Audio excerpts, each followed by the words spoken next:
আল্লাহ রাব্বুল আলামিন এই পৃথিবীতে নবী রাসূল থেকে আরম্ভ করে যত মানুষ সৃষ্টি করেছেন সবাইকে মহান আল্লাহ রাব্বুল আলামিন শ্রম নির্ভরশীল করে সৃষ্টি করেছেন। কোন মানুষ শুধু অবসর সময় তার জীবন অতিবাহিত করবে এইভাবে আল্লাহ রাব্বুল আলামিন মানুষদেরকে সৃষ্টি করেন নাই। মহান আল্লাহ রাব্বুল আলামিন পবিত্র কোরআনে বলেন, লাকাদ খালাকনাল ইনসানা ফি কাবাদ। আল্লাহ রাব্বুল আলামিন বলেন, আমি মানুষ সৃষ্টি লগ্ন থেকেই মানুষকে শ্রম নির্ভরশীল করে সৃষ্টি করেছি। অতএব মানুষ দুনিয়াতে আসার পরে কাজ করবে, কর্ম করবে, জীবন পরিচালনা করার জন্য মানুষ কর্ম করবে, এটাই মানুষের জীবনের প্রধান বৈশিষ্ট্য। আল্লাহ রাব্বুল আলামিন বলেন, লাকাদ খালাকনাল ইনসানা ফি কাবাদ। আমি মানুষকে শ্রম নির্ভরশীল করে তৈরি করেছি, দুনিয়াতে প্রেরণ করেছি। সকল নবীরা কর্ম করেছেন, রাসূলরা কর্ম করেছেন, অতএব আমারও কর্ম করতে হবে। এই কর্মটাকে আল্লাহ রাব্বুল আলামিন এত প্রাধান্য দিয়েছেন।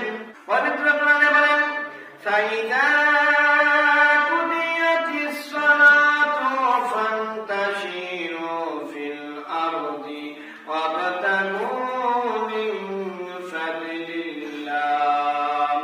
আল্লাহ রাব্বুল আলামিন বলেন, ও মানুষেরা, আমার ইবাদত করার পরে, সালাত আদায় করার পরে তোমরা জমিনে ছড়িয়ে পড়ো, কর্ম করো, জীবন নির্বাহের জন্য তোমরা পরিশ্রম করো।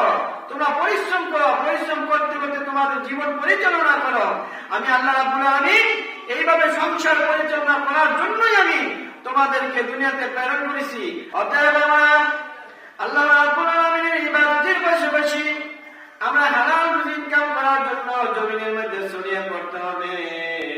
আমরা যদি আল্লাহকে প্রশ্ন করি, রাব্বুল আলামিন, আমার কেন সম্পদ নাই, আমার কেন অর্থ নাই, আমার কেন টাকা নাই, আমার পাশে একজন লক্ষ লক্ষ কোটি টাকার মালিক, সম্পদের অভাব নাই, বাড়ি গাড়ি ব্যাংক ব্যালেন্স থেকে আরম্ভ করে সব কিছু আছে, কিন্তু আমার কেন নাই? আল্লাহ রাব্বুল আলামিনের কাছে যদি প্রশ্ন করি, তাহলে আল্লাহ রাব্বুল আলামিন আজ থেকে প্রায় 1500 বছর আগে এই প্রশ্নের জবাবে আল্লাহ রাব্বুল আলামিন পবিত্র কোরআনে বলে রাখছেন, উনজুর কাইফা ফাদ্দালনা বাদাহু আলা বাদ ওয়ালাল আখিরাতু আকবার দারাজাতিন ওয়া আকবার তাফদীলা। রাব্বুল আলামিন বলেন, উনজুর, তুমি লক্ষ্য করো, তুমি দেখো, কাইফা, আমি কেমন করে, উনজুর কাইফা ফাদ্দালনা বাদাহু আলা বাদ, আমি একের উপরে অপরকে আমি প্রাধান্য দিয়েছি। ওয়ালাল আখিরাতু আকবারু দারাজাতিন ওয়া আকবার তাফদীলা। আমি আল্লাহ রাব্বুল আলামিন একের উপরে অপরকে আমি প্রাধান্য দিয়েছি। আমি আল্লাহ রাব্বুল আলামিন এই প্রাধান্যের এই ধারাবাহিকতা হাসরের মাঠে আমি আল্লাহ রাব্বুল আলামিন বজায় রাখবো। আমি দুনিয়াতে কাউকে সম্পদ দিয়ে বড়লোক বানাইছি, আবার কাউকে সম্পদ না দিয়ে আমি আল্লাহ তাকে গরিব বানাই দিয়েছি। কাউকে আমি খাটো বানাইছি, কাউকে মাঝারি বানাইছি, আবার কাউকে লম্বা বানাইছি, কাউকে কালো বানাইছি, কাউকে কুৎসিত বানাইছি, আবার আমি আল্লাহ রাব্বুল আলামিন কাউকে সুন্দর বানাইছি। এইভাবে আমি আল্লাহ রাব্বুল আলামিন দুনিয়া থেকে সাজাই দিয়েছি। এইভাবে সাজানোর পরে যেই বান্দা, যেই বান্দি আমার এই নিয়ামতগুলো পাওয়ার পরে আমার শুকরিয়া আদায় করবে, তাহলে আমি আল্লাহ রাব্বুল আলামিন ওয়ালাল আখিরাতু আকবার ওয়া দারাজাতিন আকবার তাফদীলা। আল্লাহ রাব্বুল আলামিন বলেন, আমি দুনিয়াতে কাউকে গরিব, কাউকে ধনী, কাউকে ছোট, কাউকে বড় এইভাবে বানানোর পরে আমার বান্দা যদি আমার উপর নির্ভর করে, আমার এই ধারাবাহিকতার উপর যদি খুশি থাকে আর শুকরিয়া আদায় করে, তাহলে আমি আল্লাহ রাব্বুল আলামিন তাকে পরকালে জান্নাতের মতো নিয়ামত দান করে দিব। বলে সুবহানাল্লাহ। আমরা অনেকে হীনমন্যতায় ভুগি যে আমার টাকা নাই, পয়সা নাই, সম্পদ নাই, আর আমার আশেপাশে অনেকে লক্ষ লক্ষ কোটি টাকার মালিক, সারা জীবন যদি সে বসে বসে খেয়ে তার তার সম্পদের কোনো অভাব করবে না। আমরা যেন এইভাবে হীনমন্যতা না ভুগি, এই জন্য মহান আল্লাহ রাব্বুল আলামিন বলেন, উনজুর কাইফা, তুমি লক্ষ্য করে দেখো আমি আল্লাহ রাব্বুল আলামিন এইগুলা করছি এই জন্য আমি তোমাকে পরীক্ষা করতেছি। যে সম্পদ না পাইছে আমার উপর যদি শুকরিয়া আদায় করে ধৈর্য ধারণ করে, তাহলে আমি আল্লাহ রাব্বুল আলামিন তার জন্য রেখেছি জান্নাত। এইভাবে আল্লাহ রাব্বুল আলামিনের বিধানের উপর যদি আমরা সন্তুষ্ট থেকে ধৈর্য থেকে আমরা শুকরিয়া আদায় করি, তাহলে আল্লাহ রাব্বুল আলামিন পরকালে আমাদের নিয়ামতটা বাড়ায় দিবেন। মহান আল্লাহ রাব্বুল আলামিন বলেন, ফাইন্না মা'আল উসরি ইউসরা, ইন্না মা'আল উসরি ইউসরা, ফাইদা ফারাগতা ফানসাব ওয়া ইলা রাব্বিকা ফারগাব। আল্লাহ রাব্বুল আলামিন বলেন, বান্দা তোমরা দুনিয়াতে কষ্ট করবা, কষ্ট করার পরে আমি তোমাদেরকে সুখ দিব। ফাইদা ফারাগতা ফানসাব ওয়া ইলা রাব্বিকা ফারগাব। আর তুমি এই দুনিয়ার জীবনে কষ্ট করতে করতে যখনই তুমি একটু অবসর পাইবা, তখনই আমি আল্লাহ রাব্বুল আলামিনের ইবাদতের মধ্যে তুমি লেগে যাইবা। আল্লাহ রাব্বুল আলামিন বলেন, ওয়ালাল আখিরাতু খায়রুল লাকা মিনাল উলা। ও বান্দা, দুনিয়ার মধ্যে তুমি কষ্ট করো, তুমি যত কষ্ট করো না কেন, কিন্তু ওয়ালাল আখিরাতু খায়রুল লাকা মিনাল উলা, পরকাল তোমার জন্য উত্তম ব্যবস্থা আমি আল্লাহ রাব্বুল আলামিন করে রাখছি। নূহ আলাইহিস সালাম অত কষ্ট করার পরেও সব সময় আল্লাহ রাব্বুল আলামিনের শুকরিয়া আদায় করতেন। নূহ আলাইহিস সালাম খাবার খাওয়ার পরে বলতেন আলহামদুলিল্লাহ, পান করার পরে তিনি বলতেন আলহামদুলিল্লাহ, জামা গায়ে দেওয়ার পরে নূহ আলাইহিস সালাম বলতেন আলহামদুলিল্লাহ, উট অথবা ঘোড়ার উপরে সওয়ার করেও নূহ আলাইহিস সালাম বলতেন আলহামদুলিল্লাহ। সমস্ত প্রশংসা আল্লাহ রাব্বুল আলামিনের জন্য।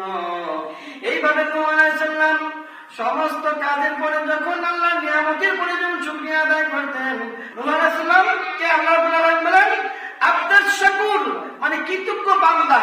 আমরা যদি এই কষ্ট ক্লেশ আমরা ভোগ করার পরে আমরা যদি দুনিয়ার লোভে না পড়ে এই কষ্ট থাকার পরেও যদি বলি আলহামদুলিল্লাহ, তাহলে আল্লাহ রাব্বুল আলামিন পরকালে আমাদের জন্য রাখছে আল্লাহ রাব্বুল আলামিনের সবচেয়ে বড় নিয়ামত জান্নাত। রাসূল সাল্লাল্লাহু আলাইহি সাল্লাম নিজে ওনার জুতাগুলো সেলাই করতেন, রাসূল সাল্লাল্লাহু আলাইহি সাল্লাম নিজে ওনার জামা মধ্যে তালি দিতেন, রাসূল সাল্লাল্লাহু আলাইহি সাল্লাম নিজে ছাগল চড়াইতেন, নিজে মেষ চড়াইতেন। রাসূল সাল্লাল্লাহু আলাইহি সাল্লাম এটিকে ছোট মনে করতেন না। রাব্বুল আলামিন বলেন, যদি এইভাবে তোমরা শুকরিয়া আদায় করো আমার নিয়ামতের উপরে, তাহলে আল্লাহ রাব্বুল আলামিন বলেন লাইন শাকারতুম লাযীদান্নাকুম ওয়া লাইন কাফারতুম ইন্না আযাবী লাশাদীদ। আমি আল্লাহ রাব্বুল আলামিন তোমাদেরকে যে নিয়ামতগুলো দিয়েছি, এই নিয়ামতগুলো পালন করে উপভোগ করার পরে যদি আমি আল্লাহ রাব্বুল আলামিনের প্রতি শুকরিয়া আদায় করো, তাহলে আমি আল্লাহ তোমাদেরকে নিয়ামত বাড়ায় দেব। আর যদি শুকরিয়া আদায় না করো, অশুকরি করো, তাহলে তোমাদের জন্য রয়েছে কঠিন আযাবের ব্যবস্থা। যারা মালিকের কাজ করব, আমরা যেন কাজে ফাঁকিবাজি না করি, কারণ রাসূল সাল্লাল্লাহু আলাইহি সাল্লাম বলেন যারা কাজের মধ্যে ফাঁকিবাজি করবে তাহলে অবশ্যই পরকালে আর জবাবদিহি করতে হবে।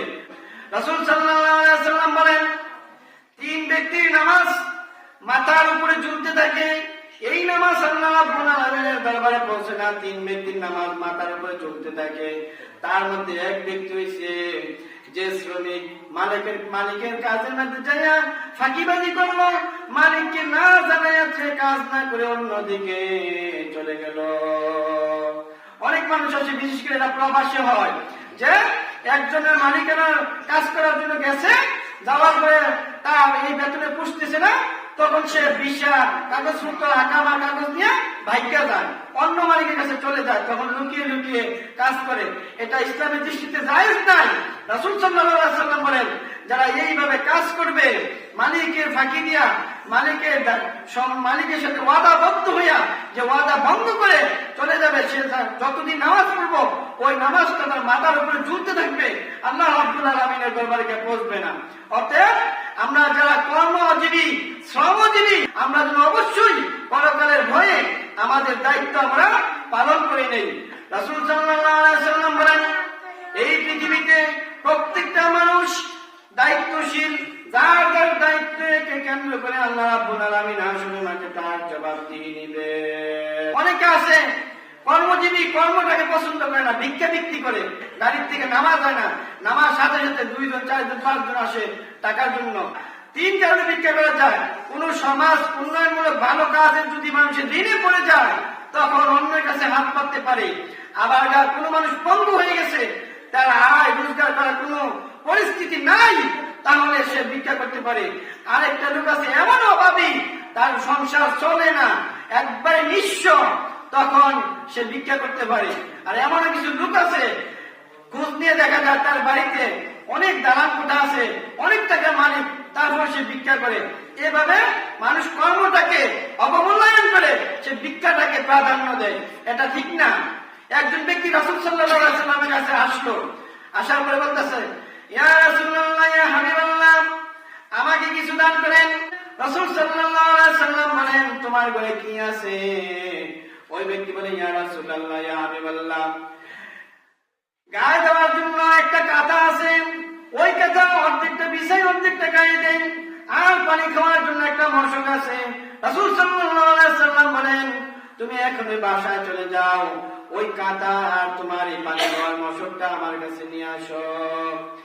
উনি রাসূল সাল্লাল্লাহু আলাইহি ওয়াসাল্লামের কাছে এসে এগুলো দিয়ে বলেন, ইয়া রাসূলুল্লাহ, ইয়া হাবিবাল্লাহ, নেন কাঁথা আর পানি খাওয়ার জন্য মশক, আপনি বললেন দেওয়ার জন্য, আপনাকে দিয়ে দিলাম। রাসূল সাল্লাল্লাহু আলাইহি ওয়াসাল্লাম এইগুলাকে হাতে নিয়ে নেন, উপস্থিত সাহাবীদেরকে বলতেছেন, ও সাহাবীরা, এই লোকগুলা এই দুইটা জিনিস কে গোমাসু কিনে নেওয়ার মতো? একজন সাহাবী বলে, ইয়া রাসূলুল্লাহ, ইয়া হাবিবাল্লাহ, আমি 1 দিরহামের বিনিময়ে এই দুটো জিনিস আমি নিতে চাই। রাসূল সাল্লাল্লাহু আলাইহি ওয়াসাল্লাম বলেন, আর কেউ আছে কিনা তার চেয়ে একটু দাম বাড়িয়ে দিয়ে নেওয়ার মতো? আরেকজন সাহাবী বলে, ইয়া রাসূলুল্লাহ, ইয়া হাবিবাল্লাহ, এই কাঁথা আর এই মশককে আমি 2 দিরহামের বিনিময়ে আমি নিতে চাই। রাসূল সাল্লাল্লাহু আলাইহি ওয়াসাল্লাম তাকে 2 দিরহামের বিনিময়ে কাঁথা এবং মশক দিয়ে দিলেন। এই 2 দিরহাম নিয়ে রাসূলুল্লাহ সাল্লাল্লাহু আলাইহি ওয়াসাল্লাম ওই মালিককে দিয়ে বললেন, এখনই বাজারে যাও, 1 দিরহাম দিয়ে তোমার পরিবারের জন্য খাবার নিয়ে এসো, আর 1 দিরহাম দিয়ে তুমি একটা কুঠাল নিয়ে আসো, যেটাকে আমরা কুড়াল বলি, গাছ কেটে একটা কুড়াল তুমি নিয়ে আসো। ওই সাহাবী বাজারে চলে গেলেন, 1 দিরহাম দিয়ে খাবার নিয়ে আসলেন, আরেক দিরহাম দিয়ে একটা কুঠাল কিনে আনলেন, কুড়াল কিনে আনলেন। রাসূল সাল্লাল্লাহু আলাইহি ওয়াসাল্লামের হাতে এনে দিলেন, ইয়া রাসূলুল্লাহ, ইয়া হাবিবাল্লাহ, আপনার কথা মতো আমি 1 দিরহাম দিয়া আমার পরিবারের জন্য খাবার নিয়ে আসলাম, আরেক দিরহাম দিয়ে আমি একটা কুড়াল নিয়ে আসলাম। নবীজি নিজ হাতে এই কুড়ালের হাতল লাগাই দিলেন, আর বলেন, এ সাহাবী, এই কুড়াল নিয়ে তুমি জঙ্গলে চলে যাও, পাহাড়ে চলে যাও, পাহাড়ে গিয়ে গাছ কেটে লাকড়ি করে ওই লাকড়ি নিয়ে বাজারে বিক্রি করো, আর এই 15 দিন যেন তোমাকে আমার সামনে না দেখি। রাসূল সাল্লাল্লাহু আলাইহি ওয়াসাল্লাম যখন এই নির্দেশ দিলেন, এই লোককে পাহাড়ে চলে গিয়ে গাছ কেটে লাকড়ি করে বাজারে বিক্রি করা আরম্ভ করলেন। এইবার বিক্রি করতে করতে করতে করতে 15 দিন শেষ হওয়ার পরে নবীজির সামনে আসলেন। আসার পরে বলতেছি, ইয়া রাসূলুল্লাহ, ইয়া হাবিবাল্লাহ, আপনার কথা মতো আমি 15 দিন আপনার সামনে আসি নাই, 15 দিন পরে আমি আসলাম। ইয়া রাসূলুল্লাহ, দেখেন আমার হাতে কতগুলো দিরহাম হয়ে গেছে, আমার সংসার চলতে এখন কোনো সমস্যা নাই। রাসূল, আমি আর কোনোদিন ভিক্ষা বৃত্তি করব না। এইভাবে রাসূল সাল্লাল্লাহু আলাইহি ওয়াসাল্লাম শিখাইছেন কিভাবে কর্মজীবী হতে হয়, কিভাবে কর্ম করতে হয়। কিন্তু আমরা মানুষ আজকে দেখা যায় ভিক্ষা করতে লজ্জা পায় না, কর্ম করতে লজ্জা পায় না। কর্মের মধ্যে কোনো লজ্জা নাই, কর্মের মধ্যে কোনো লজ্জা নাই। কর্ম করবেন তাহলে আল্লাহর বন্ধু হয়ে যাবেন। ওয়ালা রাসূলুল্লাহ সাল্লাল্লাহু আলাইহি ওয়াসাল্লাম, আল কাসিবু হাবিবুল্লাহ। রাসূল সাল্লাল্লাহু আলাইহি ওয়াসাল্লাম বলেন, যেই ব্যক্তি কর্ম করে নিজের সংসার পরিচালনা করে, আল কাসিবু হাবিবুল্লাহ, তারা হলো আল্লাহ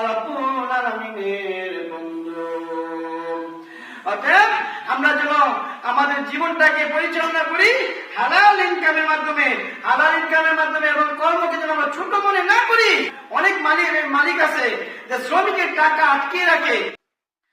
আর ইবনে ওমর রাদিয়াল্লাহু তাআলা قال رسول الله صلى الله عليه وسلم آتوا العجل أجره قبل أن يجف عرقه। عن أبي عبد الله بن عمر رضي الله تعالى থেকে বর্ণিত, রাসূল সাল্লাল্লাহু আলাইহি ওয়াসাল্লাম বলেন, আতুল আজিল আজরাহু ক্বাবলা আন ইয়াজিফা আরাকাহু। রাসূল সাল্লাল্লাহু আলাইহি ওয়াসাল্লাম বলেন, শ্রমিকের ঘাম শুকানোর আগে মালিক যেন তার টাকা, তার পরিশ্রমের মজুরি পরিশোধ করে দেয়। শ্রমিকের ঘাম শুকানোর আগে তার টাকা দেওয়ার জন্য রাসূল সাল্লাল্লাহু আলাইহি ওয়াসাল্লাম বলে দিয়েছেন। অতএব মালিক শ্রমিক বাই বাই, মালিক যেন শ্রমিকের টাকা নিয়ে এইভাবে তালবাহানা না করে, তালবাহানা করলে তাহলে বড় করে অবশ্যই জবাবদিহি করতে হবে।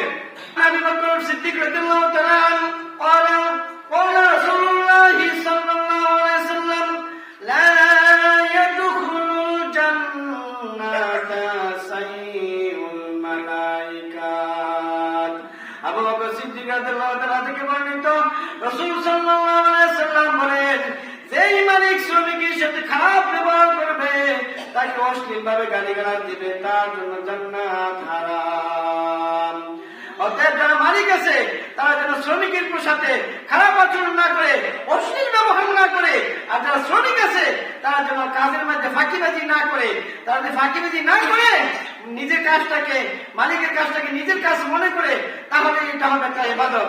কারণ রাসূল সাল্লাল্লাহু আলাইহি ওয়াসাল্লাম বলেন, নিজের জন্য যেটা তুমি পছন্দ করো, অপরের জন্য সেইটা তুমি পছন্দ না করো, তাহলে তুমি পরিপূর্ণ ঈমানদার হতে পারবে না। অতএব মালিকের কাজটাকে নিজের কাছে মনে করতে হবে, মালিকের কাছে কোনো ফাঁকিবাজি দেওয়া যাবে না। বর্তমান বিশ্বে দেখা যায় মানুষ যারা শ্রমিক তারা এমন ভাবে ফাঁকিবাজি করে, সিসি ক্যামেরা ছাড়া এই কাজকে নিয়ন্ত্রণ করা সম্ভব না। সিসি ক্যামেরা লাগাইতে হয় প্রতিষ্ঠানের মধ্যে, কর্মস্থলে, যে শ্রমিকেরা কাজ করে কিনা। কারণ শ্রমিকরা এতই ফাঁকিবাজি করে যে এমনও শ্রমিক আছে যে মালিকের কাজ করতে বলে চুরি করে লক্ষ লক্ষ টাকা চুরি করে নিয়ে আসে। এমন লোক আছে প্রবাস থেকে কোটি কোটি টাকা চুরি করে দেশে নিয়ে। অতএব পরকালের ভয় থাকলে, পরকালের জাহান্নামের আগুনের ভয় থাকলে, তাহলে আমরা যেন এইভাবে মালিকের কাজকে আমরা ফাঁকিবাজি না করি। আর সবচেয়ে বড় মালিক কারা? আল্লাহ রাব্বুল আলামিন। অতএব সর্বপ্রথম আল্লাহ রাব্বুল আলামিনের কাজকে আমরা প্রাধান্য দিতে হবে। নামাজ পড়ি না, রোজা রাখি না, হক হালালি কোনো কিছু মানি না, আমরা ইমানদার দাবি করি, এইভাবে জান্নাতে যাওয়া সম্ভব না। একদিন রাসূল সাল্লাল্লাহু আলাইহি ওয়াসাল্লামের কাছে অনেকগুলো ভিক্ষুক আসলো, এসে বলতেছে, ইয়া রাসূলুল্লাহ, ইয়া হাবিবাল্লাহ, আমাদেরকে কিছু দিয়ে সাহায্য করুন। রাসূল সাল্লাল্লাহু আলাইহি ওয়াসাল্লাম তাদেরকে কিছু দিয়ে সাহায্য করলেন। এই লোকগুলো আবার আসলো, নবীজি আবার দিলেন, আবার আসলো, নবীজি আবার দিলেন। এইভাবে দিতে দিতে রাসূল সাল্লাল্লাহু আলাইহি ওয়াসাল্লাম নিঃস্ব হয়ে গেলেন, ওনার কাছে দেওয়ার মতো আর কিছু নাই।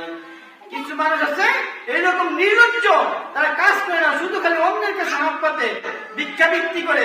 যেমন বর্তমানে যারা নতুন বিয়া শাদী করে শ্বশুর বাড়ি ভিক্ষা করে, যৌতুক লক্ষ লক্ষ টাকা যৌতুক চায়, যৌতুক না দিলে তখন স্ত্রীর উপরে শারীরিক মানসিক নির্যাতন আরম্ভ করে। এরা সবচেয়ে বড় ভিক্ষুক। আমরা মনে করি রাস্তাঘাটে যারা হাত পাতে তারাই ভিক্ষুক না। এই যৌতুক কেন্দ্র করে বিবাহ উপলক্ষে যারা চেয়ে এমনকি কৌশলে নিজের মুখে তা বলে না, মুক্তারের মুখে তা, ঘটকের মুখে তা বলায়, অন্যান্য লোক দিয়ে বলায়, আমার ছেলেকে মোটরসাইকেল দিতে হবে, ফ্রিজ দিতে হবে, টিভি দিতে হবে, ঘরের যত আসবাবপত্র আছে সব দিতে হবে। তুমি এত ফকির কিভাবে হইলা? তুমি এত ভিক্ষুক কেন হইলা? তুমি যেগুলো আনছো এগুলো তো হারাম আনছো, চাইয়া তুমি খাট আনছো, সে চেয়ে তুমি ফ্রিজ আনছো, মোটরসাইকেল আনছো, এগুলো সব হারাম তুমি ব্যবহার করতেছো। এই খাটের মধ্যে তুমি নামাজ পড়ো আর আল্লাহ তোমার নামাজ কবুল করে নিবে? কখনো নিবে না। আল্লাহ রাব্বুল আলামিন সুবহান, উনি পবিত্র, পবিত্র জিনিস ব্যতীত কোনো কিছু কবুল করেন না। অতএব যারা বিবাহকে কেন্দ্র করে কৌশলে এরকম লক্ষ লক্ষ টাকা দাবি করে স্ত্রীর পক্ষ থেকে, স্ত্রীর বাপের পক্ষ থেকে আনে, এগুলা থেকে অবশ্যই ফিরে আসতে হবে। যারা পরকালের ভয় আছে, যারা এইভাবে আনছে, তারা এখনো সুযোগ আছে, সময় আছে। এই শ্বশুর বাড়ির সব মাল সামানা আসবাবপত্র যা আছে সব যেন ফেরত দেয়, আর না হলে অবশ্যই পরকালে এটার জন্য জবাবদিহি করতে হবে। আমরা শুধু মনে করি যে রাস্তাঘাটে যারা থাল বাসন নিয়ে বসে তারাই ভিক্ষুক, না, এটি যে ভদ্র ভিক্ষুক, ডিজিটাল ভিক্ষুক, যারা বিবাহ উপলক্ষে এইভাবে যৌতুক চাই আনে, তারা মনে করে যে এই যৌতুকটা যদি কম পায় তাহলে তাদের মান সম্মান থাকে না। মনে করেন পাশের বাড়ি একটা ছেলে বিবাহ করছে, প্রায় 5 লক্ষ টাকার যৌতুক পাইছে, সে যদি 2 লক্ষ টাকা পায় তো তার মান সম্মান থাকে না। হ্যাঁ, আমার ছেলে কি মান সম্মান এতই নিম্ন স্তরে যে আমার কোনো কিছু দিল না। তখন বিবাহের পরে স্ত্রীকে শারীরিক মানসিক নির্যাতন করতে করতে এমন ঘটনা আছে বাংলাদেশের মধ্যে, ওই নারীকে হত্যা পর্যন্ত করে শুধুমাত্র যৌতুকের টাকার জন্য। এইভাবে মানুষ হারামের দিকে পা বাড়াইছে, এগুলা থেকে অবশ্যই ফিরে আসতে হবে। তোমার ছেলে এত বছর মোটরসাইকেলে চলতে পারে না, আজকে বিয়ে করছে, কাউকে মোটরসাইকেলে চলে, কিভাবে আসলো? ওই অবশ্যই ওই শ্বশুর খুশিয়া সবাই দেয় না, ছাইয়া আনে, ওষুধে আনে, বলে না আমার ছেলেকে তো খুশিয়া দিছে, তো তোমার ছেলে দিছে, পাশের ছেলেরও দেয় না কেন? তোমার ছেলে বিয়ে করছে, তুমি মুক্তারের মাধ্যমে ঘটকের মাধ্যমে চাইছো যে আমার একটা মোটরসাইকেল দেওয়া লাগবো, সেটা আশা করা করবো, বাচ্চানপুর যাইবো, সৈফুল্লাহ গান্ধী যাইবো, তোমার মেয়ের লেগে তো এটাই জানতে যাবো, তুমি না দিলে কারে দিবা? এইভাবে সারা ঠিক করে কৌশল কিনা এভাবে হারাম, এইভাবে আসবাবপত্র এগুলো নিয়ে আসে, এগুলো জায়েজ না। অর্থাৎ পরকালের বয়ে, আল্লাহর বয়ে, জাহান্নামের বয়ে থেকে বাঁচতে হলে এই যৌতুক ভিক্ষুক থেকে অবশ্যই আমরা ফিরে আসতে হবে। কারণ প্রত্যেকটি বিষয়ে আল্লাহ রাব্বুল আলামিন হাসরের মাঠে হিসাব দিবেন। মহান আল্লাহ রাব্বুল আলামিন বলেন, ফামান ইয়ামাল মিসকালা যাররাতিন খায়রান ইয়ারা ওয়া মান ইয়ামাল মিসকালা যাররাতিন শাররান ইয়ারা। আমি আল্লাহ রাব্বুল আলামিন যারা পরিমাণ ভালো কাজের আমি তোমাকে সাজা দান করব, যারা পরিমাণ খারাপ কাজের আমি তুমি হিসাব নেব। অতএব বান্দা, পরিপূর্ণ ইমানদার না হইয়া কিন্তু তুমি কবরে আইসো না। সুতরাং আমরা যেন পরিপূর্ণ ইমানদার হই। পরিপূর্ণ ইমানদার না যদি কবরে যাই তাহলে আমাদের তো অস্তিত্ব থাকবে না, আমাদের কবরে কিন্তু অস্তিত্ব থাকবে না। আমরা যদি হারাম খাই, হারাম বসবাস করি, হারাম আসবাবপত্র ঘরে রেখে আমরা যদি জীবন পরিচালনা করার জন্য পরিপূর্ণ ইমানদার, ইমান নিয়ে যদি কবরে যেতে পারি, মহান আল্লাহ রাব্বুল আলামিন আমাদেরকে সেই তৌফিক দান করুন। আল্লাহুম্মা আমিন।